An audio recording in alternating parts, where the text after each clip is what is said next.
हम लोग श्रीमद् भगवद गीता के 7वें अध्याय के 17वां श्लोक को देख रहे हैं। आपने 16 में देखा था कि 4 प्रकार के लोग भगवान के पास आते हैं। चतुर्विधा भजन्ते माम जनाः सुकृतिनो अर्जुना आर्तो जिज्ञासुरर्थार्थी ज्ञानी च भरतर्षभ। 4 प्रकार के लोग भगवान श्री कृष्ण कहते हैं उनके पास आते हैं। आर्त मतलब दुखी, जिज्ञासु मतलब आत्मज्ञान का जिज्ञासु, अर्थार्थी मतलब धन का अभिलाषी और ज्ञानी मतलब जो आत्मा और परमात्मा के तत्व को जानता है। अब क्या इनमें कोई तारतम्यता है? अगर मान लीजिए कोई प्रश्न करे कि क्या सब एक ही बराबर हैं, क्या इनमें कोई तारतम्यता है, तो वह इस श्लोक से, आज के श्लोक से कह रहे हैं। तारतम्यता का मतलब is there any degree of, क्या कहेंगे उसको, सुपरलेटिव डिग्री कुछ है क्या भाई, इससे बढ़कर है ऐसे करके? तो बता रहे मेरे पीछे, मेरे साथ, हाँ मेरे पीछे बोलिए। एशाम ज्ञानी नित्ययुक्त, ये एशाम कैसे हो सकता है? तेषाम होना चाहिए, ये मुझसे गलती हो गई, तेषाम होना चाहिए। तेषाम मतलब उनमें, एशाम नहीं होना चाहिए। ते लगा लीजिए, ते लगा के बोलिएगा, यद्यपि थोड़ा सा मिस्टेक है यहाँ पे, वो कॉपी करने में मिस्टेक हुआ। तेषाम ज्ञानी नित्ययुक्ता एक भक्तिर्विशिष्यते प्रियो हि ज्ञानिनोत्यर्थम अहम स च मम प्रिय।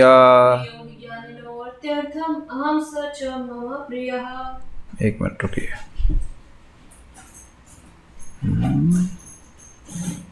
श्लोक को वहां से खोल देते हैं। तेषां ज्ञानी नित्ययुक्ता एक भक्तिर्विशिष्यते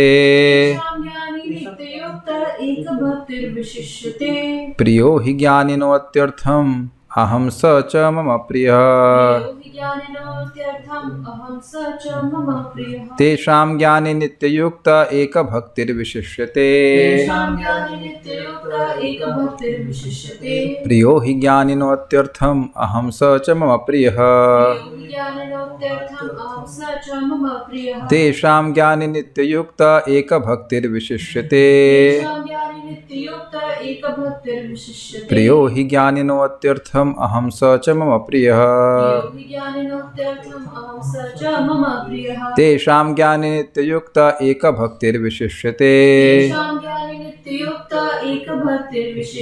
प्रियो हि ज्ञानिनोत्यर्थम अहम स च मम प्रिय। तेषां उन चारों में, ज्ञानी नित्य युक्त होने से वह अपने को भगवान से संबंधित समझ रहा है कि मैं भगवान का अंश हूँ, भगवान का ही अंश हूँ, इसलिए मेरा एकमात्र कर्तव्य उनकी सेवा में नियोजित होना है, इसलिए नित्य युक्त रहता है। देखिए, हम लोग थोड़ा भगवद गीता को समझ लिए हैं या ऐसे अभिमति के समझ लिए हैं, तो इसका मतलब यह नहीं है कि हम ज्ञानी हो गए हैं, क्योंकि ज्ञानी अगर वास्तविक रूप से है तो उसका क्या लक्षण है? नित्य युक्त। एक बार मैं लखनऊ में क्लास दे रहा था, तो एक बार व्यक्ति बोला, जी पिछले वाला श्लोक पढ़ा रहा था कि 4 प्रकार के लोग भगवान के पास आते हैं, तो एक ज्ञानी जी आ गए वहाँ पे कहते हैं ज्ञान के बाद भी भगवान की भजन की जरूरत होती है। हाँ देखिए इसके बाद क्या कह रहे हैं। तेषां ज्ञानी नित्य युक्त, जिस व्यक्ति को वास्तविक ज्ञान हुआ वह तो भगवान की ही सेवा करेगा ना। जिसको वास्तविक की अनुभूति हो गई कि मैं आत्मा हूँ, मैं देह हूँ ही नहीं, मैं भगवान का, एकमात्र भगवान का ही अंश हूँ, वही मेरा पालन पोषण कर रहे हैं, कर तो सब वही रहे हैं, लेकिन हम लोग को ज्ञान नहीं है, इसलिए हम अन्यों की सेवा करते हैं, अपनी इंद्रियों की सेवा करते हैं। तो जो इस प्रकार से कन्विंस्ड है वह नित्य युक्त, नित्य ही जुड़ा रहता है, किसी न किसी रूप से वह भगवान की सेवा करता रहेगा। इतना तो मैं समझ गया हूँ कि मैं ज्ञानी नहीं हूँ, मैं तो जो भी हूँ, लेकिन भगवद गीता को समझने का प्रयास कर रहे हैं। This is a standard. If I don't engage in Krishna service even for a moment, I am not gyani yet. Do you agree? अगर हम एक क्षण के लिए भी भगवान की सेवा को नहीं कर रहे हैं तो ज्ञानी नहीं है। अभी इतना तो मान लेना चाहिए, कि समझ जाना चाहिए कि ज्ञानी नहीं है। नित्य शब्द का मतलब बिल्कुल स्पष्ट समझ आ रहा है, किसी न किसी रूप में भगवान की सेवा में लगा रहेगा। अगर हम सोच रहे हैं कि भगवान की सेवा को छोड़कर कुछ और महत्वपूर्ण है तो अभी ज्ञान नहीं हुआ। तुमको इतना भी ज्ञान नहीं है, शब्द सुना आपने कई बार। अब अभी बताइए, कल मैं बड़ा विचार कर रहा था, क्या मुझे हरिनाम में श्रद्धा है? मैं अपने से क्वेश्चन करता हूँ तो उत्तर है नहीं। क्या बात कर रहे हैं आप? आपको श्रद्धा नहीं? हाँ नहीं, क्योंकि भगवान की कथा और भगवान के नाम को छोड़कर भी बहुत सी बातें मैं बोलता हूं अभी भी। अगर आपको मुझको ये श्रद्धा हो कि एक ही नाम से कितना कितना पुण्य इकट्ठा हो रहा है, केवल इतनी भी श्रद्धा होगी तो बताइए कि हम दुनिया की वो बातें करेंगे जो हम करते हैं? तो अभी ज्ञानी बनने में बहुत टाइम है। क्या मैं हमेशा कृष्णा कॉन्शियसनेस की बातें करता हूँ? क्या मैं हमेशा गीता भागवत की बात करता हूँ? इस गीता क्लास के बाद क्या मैं गीता की ही बात करूँगा या पढ़ूंगा? So it's a very high standard. इसीलिए तो लोग शास्त्र सुनना नहीं चाहते, क्योंकि वह हम लोग अपने आप को मानना चाहते हैं कि हम अच्छे भक्त हैं। मैं डिप्रेस नहीं कर रहा हूँ, मैं स्टैंडर्ड बता रहा हूँ। श्लोक आपके सामने है, मैं कुछ अपने मन से नहीं बोल रहा हूँ। तेषाम ज्ञान नित्य युक्त, जब मैं देह हूँ ही नहीं तो फिर मैं देह को पोषित करने के लिए वस्तु में क्यों ग्रहण करूं? मतलब इंद्रिय तृप्ति के लिए क्यों कार्य करूं? भाई शरीर रखने के लिए तो कोई भी व्यक्ति कार्य करता है, लेकिन क्या मैं केवल शरीर रखने के लिए कार्य कर रहा हूं या इंद्रिय तृप्ति के लिए? क्या मैं केवल मैं अपने भी बोल रहा हूँ, मैं किसी और की बात तो कर भी नहीं सकता। आप अपने सबका स्टैंडर्ड अपने आप समझ लें। क्या मैं केवल थक जाता हूं तभी रेस्ट करता हूं?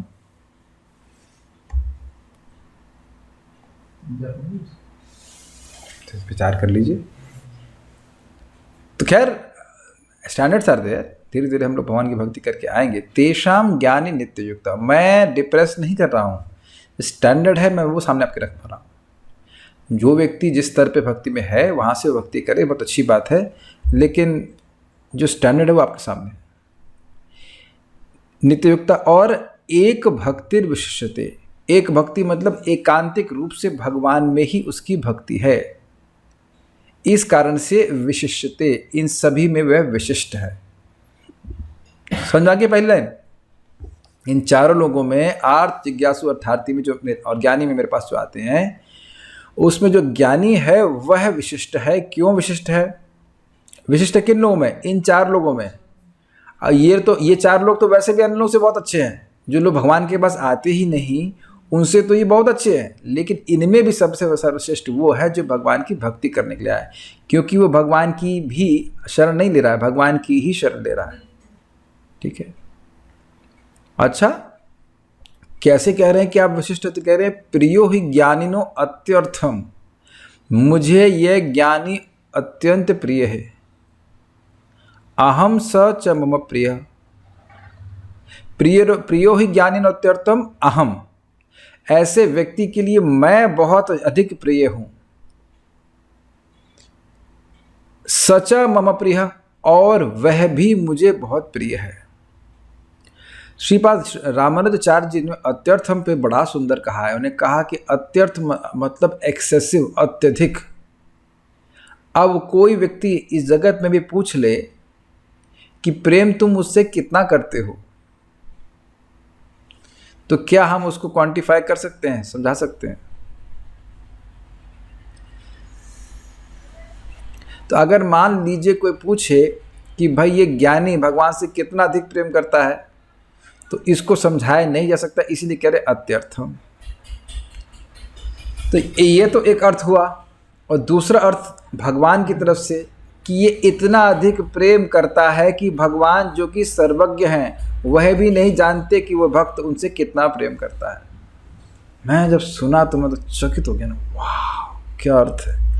भाई सामान्य लोग ना समझें कि ज्ञानी भगवान से कितना प्रेम करता, समझ में आती है, लेकिन बिल्कुल श्रीपाद रामानुजाचार्य जी कहते हैं भगवान करे अत्यधिक प्रेम करता है, इसीलिए तो वर्णन नहीं कर पा रहे। भगवान जबकि सर्वज्ञ हैं, सब जानने वाले, फिर भी वो वर्णन नहीं कर पा रहे हैं कि भक्त मुझसे कितना प्रेम करता है। बस इसीलिए कह रहे हैं बहुत अधिक प्रेम करता है। जब कोई व्यक्ति बहुत अधिक प्रेम करता है किसी को, तो वो व्यक्ति जो उसका प्रेमास्पद है वह उसके चित्त में घूमता रहता है, उसके मन में यही भावना होती है, हम कैसे सुखी करें। अगर ऐसे नहीं समझ में आया तो नेगेटिव सोच लीजिए, किसी के शत्रु होता है तो वही सोचता है कैसे उसको मारें, कैसे उसको दुख दें। अब समझ रहे हैं?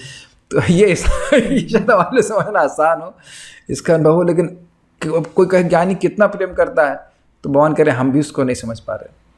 अब देखिएगा टीका में, तो जब उसको देखा ना, वाह क्या अर्थ।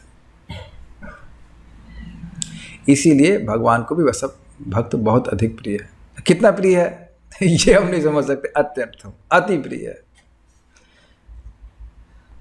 अद्भुत है ना भगवद गीता। ठीक है, वैसे भी प्रेम को आप नाप नहीं सकते, कोई ये आटा दाल चावल तो है नहीं कि 2 किलो प्रेम कर रहा हूँ, आधा किलो प्रेम कर रहा हूँ। ठीक है, आगे पढ़ते हैं। इनमें से जो परम ज्ञानी है और शुद्ध भक्ति में लगा रहता है वह सर्वश्रेष्ठ है, क्योंकि मैं उसे अत्यंत प्रिय हूँ और वह मुझे प्रिय है। श्रीधरी, अन्वय करने की आवश्यकता है नहीं, आप समझ गए। उन सब में ज्ञानी श्रेष्ठ है, उसमें कारण यह है कि वह नित्य युक्त यानी सदा मुझ में स्थित है, जिसमें एक मुझ में ही भक्ति हो, ऐसा है। यानी नित्य युक्त का मतलब लगातार ही जुड़ा रहता है, किसी ना किसी रूप से वह भगवान की सेवा में लगा रहता है, और दूसरा भगवान की सेवा में ही लगा रहता है, एकांतिक रूप से भगवान श्री कृष्ण की ही भक्ति करता है। तो आप देख सकते हैं कि जो व्यक्ति भगवान की भक्ति नहीं कर रहा है, जो कह रहा है कि वह भगवान निराकार हैं, तो वह वस्तुतः ज्ञानी नहीं है, वह अज्ञानी है।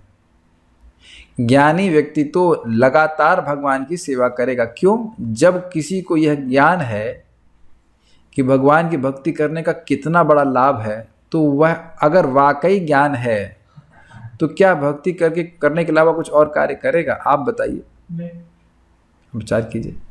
जब भगवान की सेवा की इच्छा करने से ही व्यक्ति जीते जी मुक्त हो जाता है, तब और कुछ करने की क्या जरूरत है? तो बिल्कुल आनंद मिलता है, मोक्ष सब कुछ है। कठिनाई क्या है? नुकसान बताइए भक्ति करने का? भक्ति करने का कोई नुकसान नहीं है, और इंद्रिय तृप्ति का नुकसान ही नुकसान है। फिर भी व्यक्ति कर रहा है तो उसका मतलब अभी वो ज्ञान के स्तर पर नहीं आया। इस प्रीटी स्टार्क बोलते क्या, एकदम स्पष्ट है। हम खाली ये नहीं मान लेते कि हमें गीता का कुछ एकाध दो श्लोक बोल लिए तो हम ज्ञानी हो गए। ज्ञानी का रिजल्ट होता है, और रिजल्ट है नित्य युक्त। He will be constantly engage in Krishna service. देहादि में, अच्छा अब एक प्रश्न आ रहा है कि वह व्यक्ति भगवान की सेवा में ही क्यों लगा रहता है, तो उसको एक्सप्लेन कर रहे हैं।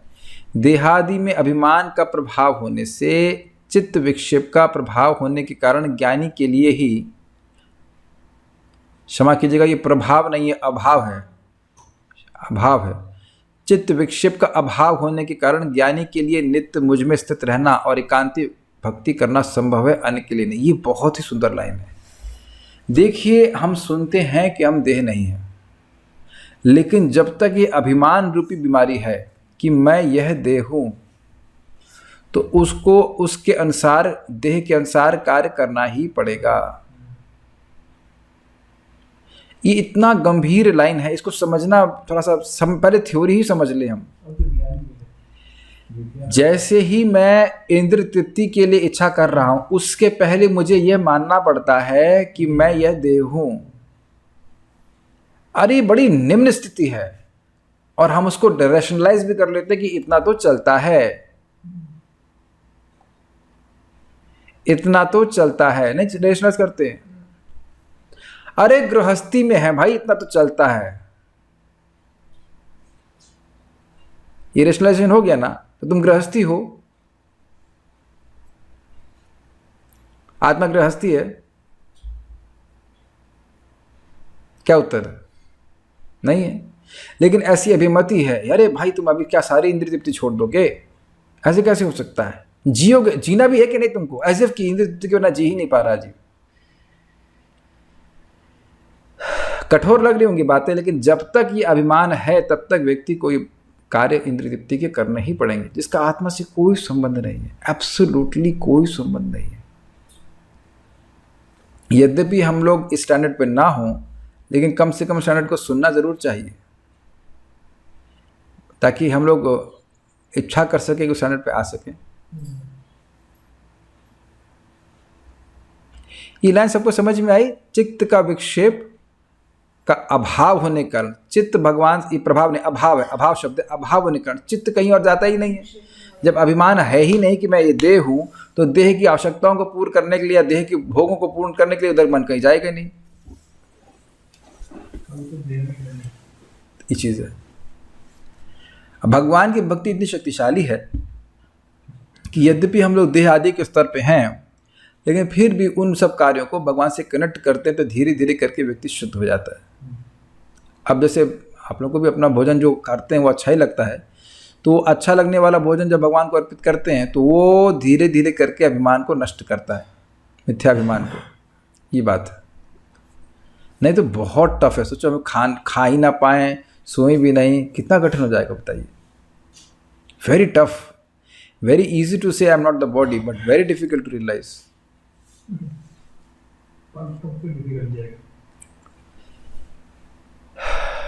इसीलिए मैं उसका अत्यंत प्रिय हूं और वह मेरा अत्यंत प्रिय। क्यों अत्यंत प्रिय है?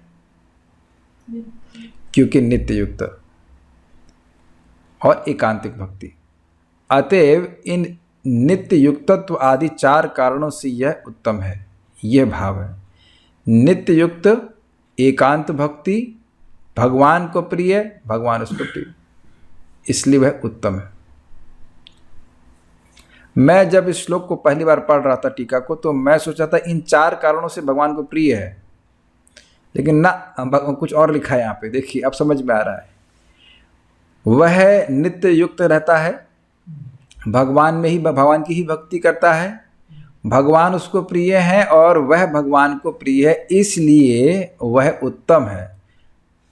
मैं तभी समझ नहीं पा रहा था इस टीका को कि ये भाई प्रिय है 4 कारणों से। वो 4 कारण कौन से हैं? 2 कारण दिख रहे हैं लेकिन ना, प्रियता की बात नहीं हो रही, उत्तमता की बात हो रही है। समझ में आ गया? 4 कारण नित्य युक्त हैं, एकांतिक भक्ति से युक्त हैं, भगवान उसको अत्यंत प्रिय है और वह भगवान को अत्यंत प्रिय है। इस कारण से वह सर्वश्रेष्ठ है, इसीलिए विशिष्यते। एकांतिक मतलब कृष्ण का उपासना कर रहा है। श्रीपाद रामानुजाचार्य इन 4 में ज्ञानी श्रेष्ठ है, क्योंकि वह नित्य युक्त है और एक मुझ में ही भक्ति वाला है। स्पष्ट है, केवल मुझ एक को प्राप्य समझने वाले उस ज्ञानी का ही मेरे साथ नित्य संयोग रहता है। क्या मतलब है भाई? इस जगत में भगवान के अलावा कुछ प्राप्य वस्तु है ही नहीं। ऐसा प्राप्य का मतलब ऐसा कुछ वस्तु नहीं है जिसको प्राप्त करके मैं सुखी हो जाऊंगा। Nothing to be achieved in this world. अन्यों को तो ऐसा माना, अन्यों को तो जब तक अपनी इच्छित विषय नहीं मिल जाता तभी तक मुझ में संयोग रहता है। आर्त का दुख, अर्थार्थी का धन, जिज्ञासु की जिज्ञासा, ये मिल गया, उसके बाद संभावना है कि वह छोड़ दें। यही बात समझा रहा था मैं कल आपको। तथा ज्ञानी की तो एकमात्र मुझ में ही भक्ति होती है और दूसरों की अपनी इच्छित विषयों में और उनके साधन रूप समझकर मुझ में भी भक्ति होती है, इसलिए वही यानी ज्ञानी ही श्रेष्ठ। ये बहुत मजेदार बात है, बहुत सुंदर है। वो भक्त भगवान का नहीं, वह भक्त अपनी इच्छा का है। जिसको दुख निवृत्ति चाहिए वह अपने दुख की निवृत्ति की भक्ति कर रहा है, और क्योंकि भगवान की भक्ति करने से दुख की निवृत्ति हो जाएगी, इस कारण से भगवान की भी भक्ति कर रहा है। कुछ सुनाई पड़ रहा है? कितना मजेदार बात है। वो केवल मात्र भगवान को प्रसन्न करने के लिए, भगवान की प्राप्ति करने के लिए भक्ति नहीं कर रहा है। अब आप ये बताइए कि हम लोग चाहे किसी भी इच्छा से युक्त हों इस समय, लेकिन क्या ये स्टैंडर्ड सुनकर हृदय में नहीं आ रहा है कि हम काश ज्ञानी होते, केवल भगवान को प्रसन्न करने के लिए भगवान की भक्ति करते? इसीलिए भगवद गीता को सुनना जरूरी है, नहीं तो हम अपने आप को श्रेष्ठ भक्त मानते रहेंगे जबकि हम नहीं हैं। Is it not? तो ये व्यक्ति को चेक करना चाहिए। अच्छा, एक और इंटरेस्टिंग बात है, थोड़ा इंकरेजमेंट के लिए बोलूं, यदि आप नित्य प्रतिदिन भक्ति कर रहे हैं तो आप अहेतु की लेवल की तरफ टेंड कर रहे हैं। अच्छा लगे बुरा लगे, अब सफलता मिले असफलता मिले, व्यक्ति नित्य प्रति रूप से भजन कर रहा है तो वह ज्ञान के स्तर पे ही कर रहा है। ऐसा संभव नहीं कि हम तुरंत ही 24 घंटे नामोच्चारण कर सकें, लेकिन अगर वह रोज जप कर रहा है तो इतना तो स्पष्ट है कि वो धन के लिए नहीं कर रहा है और सब चीज़ों के लिए नहीं कर रहा है। पूरा जीवन अगर मान लो किसी ने जप किया, अब धन मिला या नहीं मिला तब भी भक्ति करी, तब आप उसको कहेंगे धन के लिए कर रहा है। कुछ आप मेरी बात समझे? यहाँ पे उपस्थित भक्त कोई पैसा कमाने के लिए, पैसा प्राप्त करने के लिए, संतान प्राप्त करने के लिए तो गीता भागवत नहीं सुन रहे हैं ना। तो ऐसा भी नहीं कि भक्त लोग बिल्कुल अब हेतु लेके ही भजन कर रहे हैं। So this has to be noted and appreciated also. भक्तों को दिखने लग गया होगा कि इस जगत में वस्तुएं भौतिक प्राप्त करके हमें सुख नहीं मिलता है। This is natural for a devotee to understand. Prabhupada बहुत अच्छी बात कहते हैं, भौतिक आवश्यकता और भौतिक इच्छा में अंतर होता है। कितनी सूक्ष्म बात है। अब इच्छा तो हमको चाहिए, पंखा चाहिए, ऐसा तो नहीं कि हम धूप में जाके भजन करेंगे। इसको हम भौतिक लालसा में कैटेगराइज नहीं कर सकते हैं। प्रभुपाद भी तो पंखा इस्तेमाल करते ही थे, छत के नीचे तो प्रभुपाद रह रहे थे। भौतिक आवश्यकता सभी की होती है, सीनियर डिवोटीज की भी होती है, लेकिन इसका अर्थ ये नहीं कि वो भौतिक लालसा से युक्त हैं। हाय ये मिल जाता तो मेरा जीवन सुखी हो जाता, ऐसा नहीं होता है। अब मच्छर काटेगा तो मच्छरदानी तो लगाएंगे ना आप, और ये देखो भौतिक लालसा है तो ओके मच्छरदानी के लिए भजन कर रहे हो आप? नहीं। I think it's very clear to devotees. भौतिक लालसा और भौतिक आवश्यकता में अंतर है। जब तो देह है भाई, चलाने के लिए कुछ कुछ पेट में डालना ही पड़ेगा, कुछ भोजन करना ही पड़ेगा, भोजन करना ही पड़ेगा। हाँ, लेकिन लालसा भक्तों की क्या है? लालसा भक्तों की होती काश मेरा हृदय शुद्ध हो जाता, काश मैं भगवान के नाम में रस प्राप्त करता, ये सब लालसा कही जाती, तब मैं सुखी हो जाता। तो ऐसा भी नहीं कि भक्त सब यहाँ पे सब मतलब अब आर्थ और जिज्ञासु ही है, ठीक है।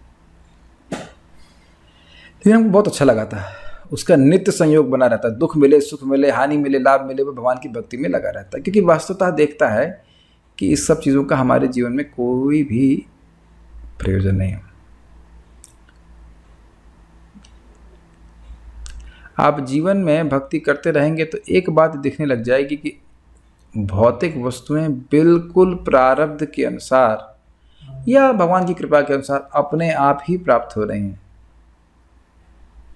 तो उसमें प्लस और माइनस करने की क्या ज़रूरत है? मेरा मतलब प्लस और माइनस में रिएक्ट करने की क्या ज़रूरत है? मैं समझा पा रहा हूँ? अगर नहीं लिखा है जीवन में खुद का घर तो नहीं मिलेगा, पूरा किराए के मकान में ही मरेंगे। जैसे मेरी माता जी घर खुद का था लेकिन शरीर छूटा किराए के मकान में, तब धाम में था, वह एक अलग बात है। सारा दुख उन्हें खुद के मकान में प्राप्त किया, सारा सुख किराए के मकान में मिला, तब एक प्रैक्टिकल बात बोल रहे हैं। कुछ मेरी बातें आप समझ रहे हैं? हमारा जो प्रारब्ध है उसके अनुसार तो नहीं, उसके जैसा भगवान हमको देते हैं। तो उसकी लालसा करने से क्या मतलब है? जब लिखा ही है कि आज ऐसा होना ही है, तब आप क्या किसको बोलेंगे बताइए? हमने पेमेंट ही किया है उसका, वो आ गया, we desired it so it is coming now. तो उसके लिए लालसा क्या करनी है? आपको बहुत सिंपल लग रही होगी बात है, लेकिन बहुत इंटेलेक्चुअल बात है, बहुत बुद्धिमानी होगी इस बात को समझ सकते। जो चीज़ पहले से ही लिखी हुई है और वो आनी ही है, डोर डिलीवरी, उसकी लालसा का क्या मतलब है? मैं समझा पाया? अगर भाग्य में पैसा लिखा है तो पैसा आएगा, और नहीं लिखा है तो नहीं आएगा। तो उसके लिए क्या लालसा करना? उसके लिए क्या एस्पिरेशन, उसके लिए क्या एफर्मेशंस देने हैं? तो जिसको ये ज्ञान है वह करेगा। भूखा तो भगवान किसी को नहीं मार रहे हैं। कोई है भाई भूखा हो? कोई भूखा है? गृहस्थों का कर्तव्य बोलना, कोई भूखा है, कोई भूखा है, ऐसे खाना खाने के पहले बोलना चाहिए, बाद में बोल रहे हैं। लेकिन कोई में कहा से भूखा नहीं होगा, सब खा पी के आए। तो इस ज्ञान के आधार पर व्यक्ति समझता जब भगवान हमारी भौतिक लालसा, भौतिक, क्षमा कीजिएगा, भौतिक आवश्यकताएं पहले से पूर्ण कर रहे हैं, उन सब चीज़ों को मांगने के बजाय मांगने से लाभ क्या होगा? भगवान की भक्ति मांगनी चाहिए। ये सिंपल सी बात है, ठीक है। तथा ज्ञानी की तो एकमात्र, हाँ इसको हमने पढ़ लिया, उसके बाद इसलिए वो श्रेष्ठ है। इसके सिवा मैं ज्ञानी को अत्यंत प्रिय होता हूँ। अत्यंत प्रिय होता हूँ मतलब अन्य लोगों को उनकी जिज्ञासा की शांति, उनको अपने दुख की निवृत्ति और उनके अर्थ की प्राप्ति, ये सब प्रिय होता है। ज्ञानी को ये प्रिय नहीं है। इस श्लोक में अत्यर्थ शब्द अभिधेय का वाचक है। अभिप्राय यह है कि मैं ज्ञानी को कैसा प्रिय हूँ, इसको मैं सर्वज्ञ और सर्वशक्तिमान होने पर भी नहीं बतला सकता।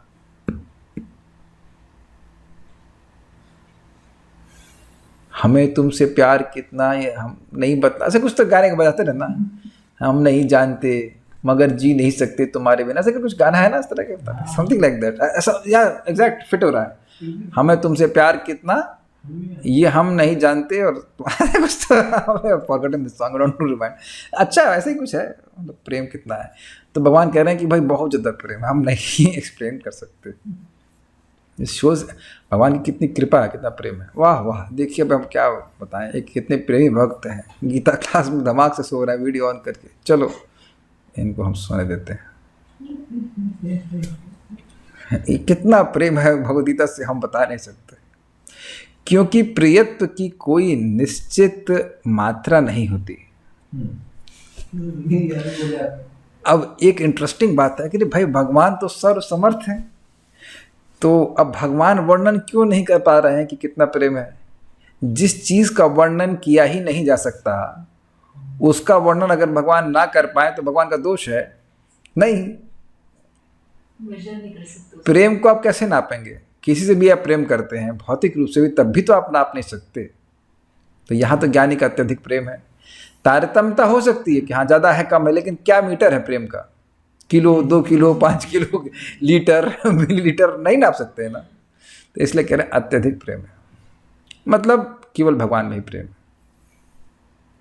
ठीक है। जैसे ज्ञानियों में अग्रगण्य, ज्ञानी मतलब भगवान के भक्त, यहाँ पे अर्थ ले रहे हैं। ज्ञानी मतलब श्रीपाद रामानुजाचार्य जी निर्विशेष ब्रह्म की बात नहीं कर रहे हैं, क्योंकि स्पष्ट बोल रहे हैं कि वह मुझको प्रिय है और मैं उसको प्रिय हूँ, तो ब्रह्म को प्रेम नहीं कर रहा है वो। जैसा कि ज्ञानियों में अग्रगण्य प्रहलाद महाराज के प्रेम के विषय में कहा है, वह श्री कृष्ण में आसक्त बुद्धि, ये विष्णु पुराण का श्लोक को उद्धरण किया जा रहा है, वह श्री कृष्ण में आसक्त बुद्धि और उनकी स्मृति के आह्लाद में तन्मय होने के कारण महान सर्प के द्वारा काटे जाने पर भी अपने शरीर की वेदना को नहीं जान सका। ऐसा ज्ञानी भक्त भी मुझे वैसा ही प्रिय होता है। तो आप समझ सकते हैं यहाँ पे ज्ञानी का मतलब भगवान का शुद्ध भक्त है। अब एक रुचिकर बात है, हम लोग अभी स्तर पर नहीं हैं, हम तो सर्प देख के डर जाएंगे, इसलिए आप इमिटेट नहीं कर सकते हो। Gradually that love has to be evolved. भगवान की भक्ति करके भगवान के प्रति प्रेम जागृत होगा। देखिए आप लोग अपने जीवन में कुछ तो देख रहे होंगे कि भौतिक वार्ता बिल्कुल नहीं अच्छी लगती है, तो ये भगवान के प्रति प्रेम का लक्षण है। भगवान का नाम जप करने की इच्छा होती है, तो ये सब भगवान के प्रति प्रेम जागृत होने के लक्षण है। ये सब चीज़ें हैं। भगवान के प्रति की बात सुनने की इच्छा होती है, चर्चा करने की इच्छा होती है, ये सब स्पृहा भगवान के प्रति प्रेम जागृत होने के लक्षण है। नेक्स्ट, गीता भूषण टीका, इन चारों में ज्ञानी सर्वश्रेष्ठ है क्योंकि वह नित्य युक्त रहता है और एक भक्ति के गुण से युक्त है। एक भक्ति मतलब एकांतिक भक्ति, दुखों से मुक्त होने, धन प्राप्त करने या आत्मा का ज्ञान प्राप्त करने की इच्छा को त्यागते हुए वह सदा ही मेरी सेवा करता रहता है। अब क्या इच्छा रहेगी आत्मा को जानने की, क्या जरूरत है ना? भगवान का सेवक हूँ, मैं सेवा करूँगा। अन्य तभी तक मेरी सेवाएं करते हैं जब तक उनकी इच्छाएं पूर्ण नहीं हो जाती। स्पष्ट है, ज्ञानी को मेरे प्रति निष्काम भक्ति होती है, जबकि अन्य इसलिए मेरी भक्ति करते हैं क्योंकि मैं इनकी इच्छाएं पूर्ण करता हूं। इस कारण से ज्ञानी सर्वश्रेष्ठ है। मान लो कोई पति अपनी पत्नी से कहे, देखो मैंने तुम्हारे लिए बहुत धन छोड़ रखा है, तो अगर वाकई पत्नी प्रेम करने वाली होगी तो उसको दुख लगेगा, क्या ये सोच रहे हैं कि मैं इनकी सेवा या इनसे प्रेम पैसे के लिए कर रही हूँ।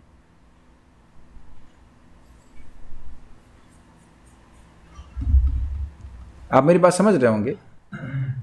कोई अगर हमारे प्रेम को पैसे से तोले, तब इस माता जी लोग यहाँ पे हैं, कोई लड़का आपको कहे कि माँ आपने बहुत सेवा की है, बड़ा अच्छा भोजन बनाया है, कितने रुपए दे दूँ उसके?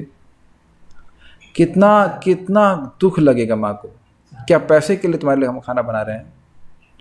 और घर में आप लोग शायद ऐसा शुरू कर दिए होंगे, बाई लगा रखी होगी, बाई तो बिना पैसे के काम करेगी, करने नहीं आएगी, इसीलिए इसका नाम आई होता है ना, आई आया, शी विल ओनली आया, she will only come if she has money, she gets money. बाई के भोजन बनाने में और माँ के भोजन बनाने में अंतर नहीं हो रहा है। एक बात आप देख रहे हैं बड़ा स्पष्ट कि भगवान की भी एक विशेष आवश्यकता है, और क्या है वो? प्रेम। जो अनंत कोटि ब्रह्मांडों के नायक हैं वह भी एक जीवात्मा के प्रेम से अभिभूत हो जाते हैं, टू द इफेक्ट कि वह यह भी नहीं बता पाते कि एक जीव उनसे कितना प्रेम करता है। नहीं दिख रहा आपको एकदम? कृष्ण भगवान श्री कृष्ण स्पष्ट कह रहे हैं, उस व्यक्ति को स्पष्ट कह रहे हैं, विशेष कह रहे हैं जो उनका प्रेमी है। यानी दुनिया के जितने बड़े तीरंदाज लोग हैं, तीरंदाज का मतलब समझ हीरो हैं, उनसे वह विशेष है क्योंकि वह भगवान का प्रेमी है। और उस प्रेम को जागृत करने का सौभाग्य हम सब लोगों को मिला है, जितना भी हम जीवन में कर लें, जितना भी कर पाए। इस सुबह उठ के जाप करना कोई हमारे लिए टॉर्चर नहीं है, इसे प्रिविलेज। अन्य लोगों को तो अपना मन लगाने के लिए कोई वस्तु मिलती ही नहीं है, हमारा तो खाली मन लगता नहीं है। कम से कम वस्तु तो प्राप्त है। हरे कृष्णा कृष्णा कृष्णा हरे हरे, हरे राम राम राम हरे हरे। ध्यान दीजिएगा कि जो व्यक्ति भगवान का प्रेम प्राप्त करने के प्रयास में भी लगा, वह भी भगवान को बहुत प्रिय है, क्योंकि ऐसी एस्पिरेशंस लोगों की होती नहीं हैं, होती ही नहीं है। कोई नहीं चाहता है कि भगवान के प्रति उसका प्रेम जागृत हो। अगर आपके प्रचार में एक व्यक्ति भी मिल गया तो उसको आप अपने आप को भाग्यवान मानिए, मिलते ही नहीं हैं कोई। जौहरी की दुकान में भीड़ नहीं लगती है, अच्छा भाई कि ये हीरा क्या रुपए किलो दिया है, कोई प्रश्न किया है? कोई प्रश्न करता है आज हीरे क्या रेट है भाई, क्या किलो में चल रहा है? किलो 40 रुपए किलो ऐसा बोलेगा कभी? नो वन विल कम ना, कोई नहीं आएगा। ठीक है, तो ये इच्छाएं पूर्ण कर रहे हैं इसलिए भजन कर रहे हैं ना, सहज रूप से भगवान के प्रति प्रेम, इस कारण से ज्ञानी सर्वश्रेष्ठ है। वस्तुतः आप देखिए ना, पहले से ही भगवान जब सब कुछ पूर्ण कर ही रहे हैं तो फिर मांगा क्या जाए उनसे?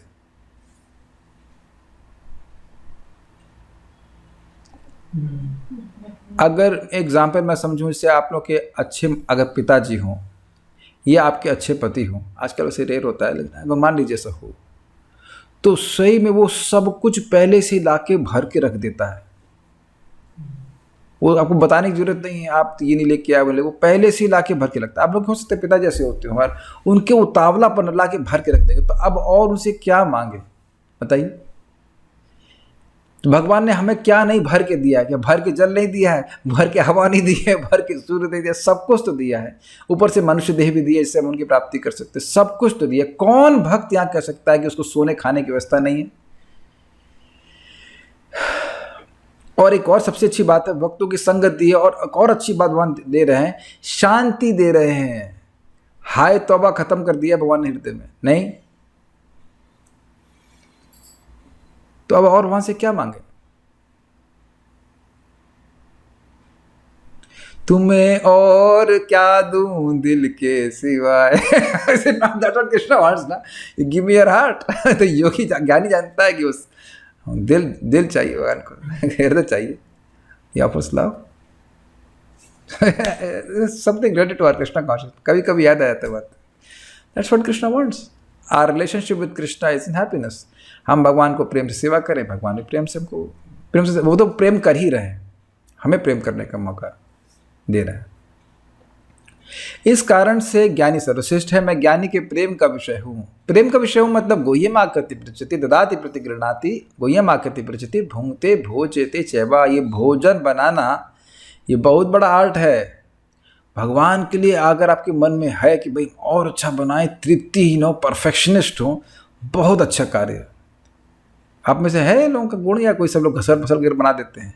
You should never become satisfied. खिचड़ी और अच्छे से बना सकते हैं, और अच्छे से बना, how can make better, how can I make better, how can I make better. This is love. प्रेम कभी संतुष्ट नहीं होता है, कभी संतुष्ट नहीं होता। How can I chant better, how can I preach better, how can I do better for Krishna. भगवान श्री कृष्ण की सेवा में और अधिक अच्छे से कैसे कर सकता हूँ, ये भावना प्रेम का लक्षण है। ऐसा नहीं प्रेम प्रेम प्रेम प्रेम, it doesn't work like that. Simple सी बात श्रील प्रभुपाद समझा रहे हैं कि एक भगवान श्री कृष्ण एक शुद्ध किचन से, मतलब क्लीन किचन से एक सामान्य भोजन भी ग्रहण कर लेते हैं। तो जिस भक्त को ये पता रहेगा वो अपने किचन को साफ रखेगा। और आप स्वयं देखेंगे कि आप जब भगवान के लिए भोजन बनाने के लिए जाएं और किचन एकदम साफ है, आपके मन में वही सुख हो जाता है, क्योंकि भगवान उससे प्रसन्न है। राधा रानी पहले देखती कि किचन कैसा है। You should always remember this things. और ये घसड़ा पसड़ा कसर गंदे तरह से नाक बहाते पहुंच गए खाना बनाने के लिए, तो ये भगवान के प्रति प्रेम नहीं है। आपको सब बोलते हैं सिंपल लग रही होंगी, चैतन्य चरितामृत में भोजन का एक पूरे चैप्टर है, भोजन पे चैप्टर है, कैसे भक्त ने भगवान के लिए भोजन बनाया और भगवान आकर के खाए भी इसको। वह मेरे प्रति प्रेम के समुद्र में निमग्न रहने के कारण अन्य किसी वस्तु की खोज नहीं करता। सिंपल सी बात। अत्यर्थ शब्द यह इंगित करता है कि वह मुझसे ही प्रेम करता है, क्योंकि मैं सर्वज्ञता और असीमित ऐश्वर्य आदि गुणों से युक्त रहता हूं, जिनको पूर्ण रूप से कोई भी वर्णन नहीं कर सकता। अब यहाँ थोड़ा अर्थ क्या अलग लिया गया है।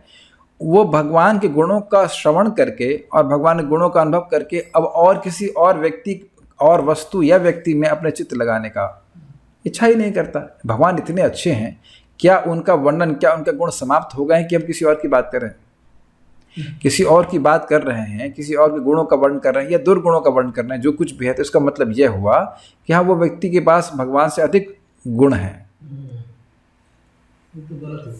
गलत तो है, लेकिन फिर भी व्यक्ति करता ही है। और ऐसा ज्ञानी मेरे प्रेम का विषय है, जैसा मैंने कहा है, ये था माम प्रपद्यन्ते ताम तथैव भजाम्यहम्, क्योंकि वह मुझे सबसे अधिक प्रिय है। क्षमा कीजिएगा, मैं उसको सबसे अधिक प्रिय हूं, इसलिए वह भी मुझे सबसे अधिक प्रिय है। सिंपल सी बात।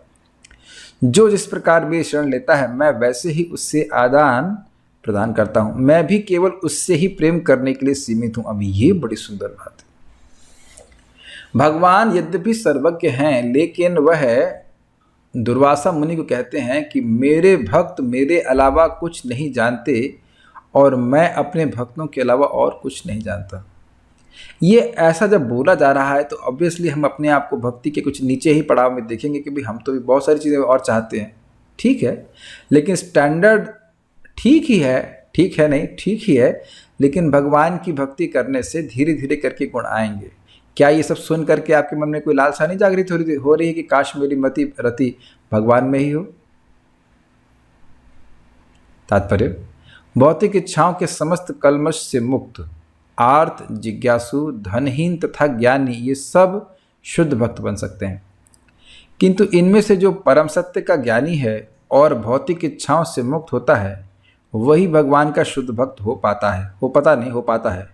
इन चार वर्गों में जो भक्त ज्ञानी है और साथ ही भक्ति में लगा रहता है, वह भगवान के कथनानुसार सर्वश्रेष्ठ है। ये समझ में आया?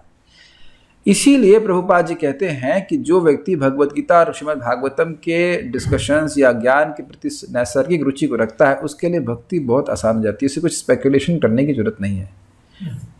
भगवान को अत्यंत प्रिय होता है। भगवान को ये कृष्णा कॉन्शियस कृष्ण कथा बहुत अच्छी लगती है। कृष्ण को कृष्ण कथा बहुत अच्छी लगती है और स्वयं ही कृष्ण कथा सुनने बोलने वालों के अज्ञान को नष्ट कर देते हैं भगवान। तेषाम एवानुकम पार्थम अहम अज्ञानजम तमः नाश्याम्य आत्मभावस्तु ज्ञान दीपेन भास्वतः। जो भक्त आपस में कथा कीर्तन करते हैं, उनके ऊपर उन पे ही कृपा करने के लिए मैं अंदर स्थित, उनके हृदय में स्थित होकर के उनके अज्ञान को नष्ट कर देता हूँ। ये बात भगवान कह रहे हैं। तो उनको समझ, अज्ञान मतलब there is something better than Krishna. बस सीधी बात ये है, भगवान से और कोई श्रेष्ठ वस्तु है जिसका मुझे चयन करना चाहिए, ये है अज्ञान। ठीक है,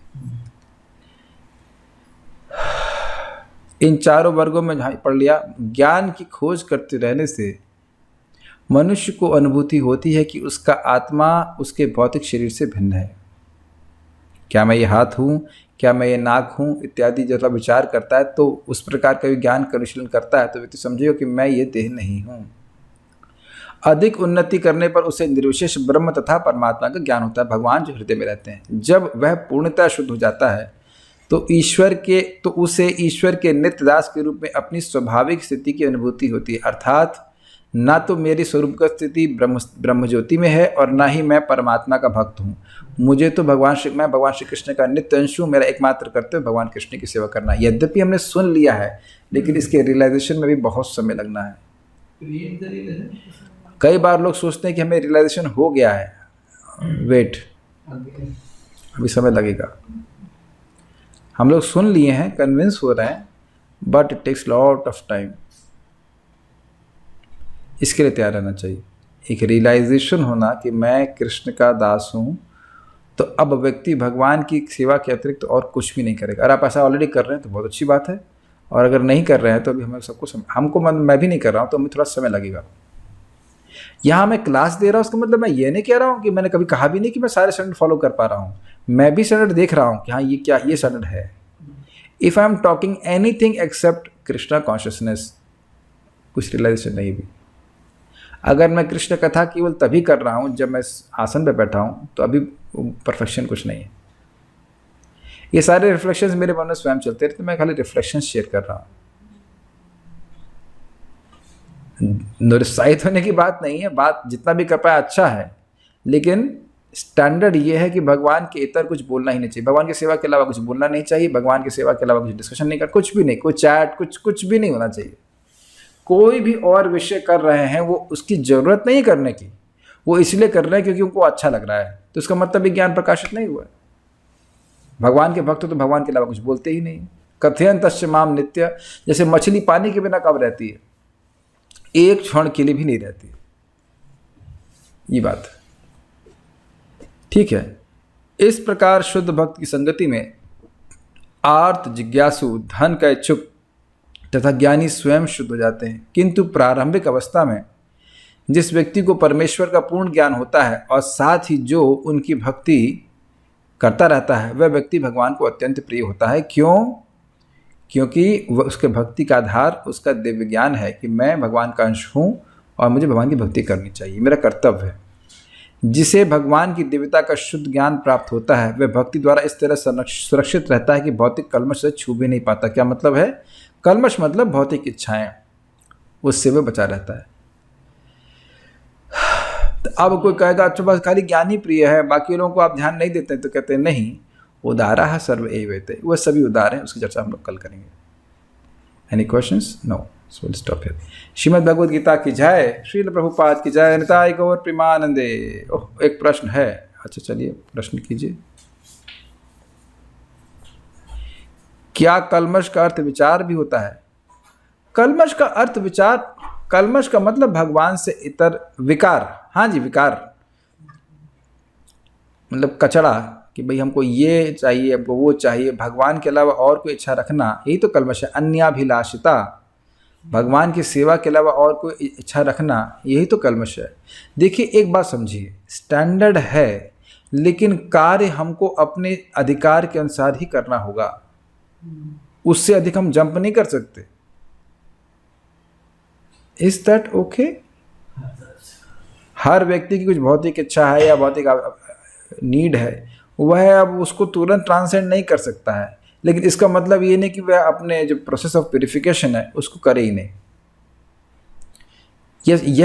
यह भी जानता है व्यक्ति की चीज़ ठीक नहीं है, लेकिन अब भगवान की भक्ति करे, सुने और प्रयास करे तो धीरे धीरे करके उन अर्थों से वह निवृत्त हो पाता है। मेरी बातें समझ में आ रही हैं आपको? ऐसा तो नहीं कि अब सारी भौतिक इच्छा व्यक्ति तुरंत ही त्याग देगा, लेकिन जब भक्ति करेगा तो धीरे धीरे धीरे करके। एक बहुत सिंपल सूत्र बता रहा हूँ, यद्यपि भौतिक इच्छाएं हैं, लेकिन जब हम भगवान का जप करते रहते हैं तो भगवान उन विषयों की नीरसता को हमारे सामने प्रकट कर देते हैं। जब वो वस्तु ही बोरिंग लगेगी तो उसकी इच्छा ही नहीं होगी ना। और सब्जी मार्केट में जाइए, मान लीजिए आपको टिंडा पसंद नहीं है, अब होने से क्या होता है? आप नहीं खाते, maybe please don't take offense if you like टिंडा, but I mean I'm not so much interested. टिंडा कौन खाता है, करेला कौन खाता है, who cares? हाँ सॉरी हमारे कल्याण प्रभु को अपराध लग गया, और क्षमा कीजिएगा, हमको बहुत पसंद है, बट कुछ चीज़ें हमें नहीं खाते तो नहीं खाते बस। कुछ चीज़ें अब, और कभी कभी बड़ी इंटरेस्टिंग है, विवेक से भी छोड़ते हैं। मुझे बचपन में मसूर दाल बहुत ज़्यादा पसंद थी, मतलब हद से ज़्यादा, आपको भी पसंद थी दोस्त हमारे, लेकिन अब जब से भक्ति में आया छोड़ दी तो छोड़ ही दिया। आप बहुत दुख लगा हमको, ओहो यही बंद नहीं थी, इतना ज़्यादा पसंद, लेकिन छोड़ देता भाई। तो अब उसकी कोई स्पृहा भी नहीं थी, आप बोल रहा हूँ तो याद आ गया, नहीं तो याद भी नहीं आता। तो धीरे धीरे करके भगवान भोगों की निरस्ता को एकदम छुड़ा देते हैं, जानते हैं भगवान की उनके बिना हम छोड़ भी नहीं पाएंगे। तो भक्ति करते करते व्यक्ति स्वयं ही इस वासनाओं से मुक्त हो जाता है। ये उस ज्ञानी की बात हो रही है जो भगवान की शरण ग्रहण करता है, या जो निराकार ब्रह्म में इंटरेस्टेड है। क्या हम ये कह सकते हैं कि वो भी भगवान की शरण में है? नहीं ना। देखिए, ये मुझे लग रहा था कि प्रश्न है, ये ज्ञानी है कौन? ये पहले बताइए। देखिए, ज्ञानी जो आत्मा परमात्मा के संबंध को समझता है, उसकी जिज्ञासा तो पूर्ण हो चुकी, समझ में आ रहा है कृष्ण भगवान है, मैं आत्मा हूँ। तो बेसिकली वहीं से उसकी भक्ति स्टार्ट हो रही है कि मैं आत्मा हूँ, भगवान श्री कृष्ण हैं, मेरा नित्य कर्तव्य उनकी सेवा करना। ये है एग्जैक्ट ज्ञानी की डेफिनेशन। ये सभी तीनों आचार्यों की हम टीका सुन चुके हैं, सिद्ध स्वामीपाद, चारों की ना, सिद्ध स्वामीपाद, श्रीपाद रामानुजाचार्य, बलदेव विद्याभूषण, और प्रभुपाद जी इसको हल्का अलग तरह से समझा रहे थे। हल्का सा समझाया हमने कि भाई वो हो सकता हो कि शुरुआत में उसकी निर्विशेष ब्रह्म की प्रति आसक्ति हो। ये प्रभुपाद ने एक पॉइंट क्लियर किया, क्योंकि ऐसे सुखदेव गोस्वामी का एग्जाम्पल दिया था। लेकिन एक बात बड़ी स्पष्ट है कि उनको भौतिक जगत में कोई रुचि नहीं है। उस ज्ञानी का जगत में कुछ भी, कोई भी चीज़ उसके मन को नहीं खींच सकती है, और फिर वो भक्तों की संगत में आ जाता है तो भक्ति करने लग जाता है। तो इस तरह से दोनों ही अर्थ आप बैलेंस करके लेके चलें, ठीक है? ओके, तो और कोई प्रश्न है नहीं, समय रुकते हैं। श्रीमद् भगवद गीता की जय, श्री प्रभुपाद की जय, निताई गौर प्रेमानंदे। हे भगवान, एक साथ क्यों नहीं प्रश्न करते हो? अब कितनी बार हरि बोल बोलूंगा?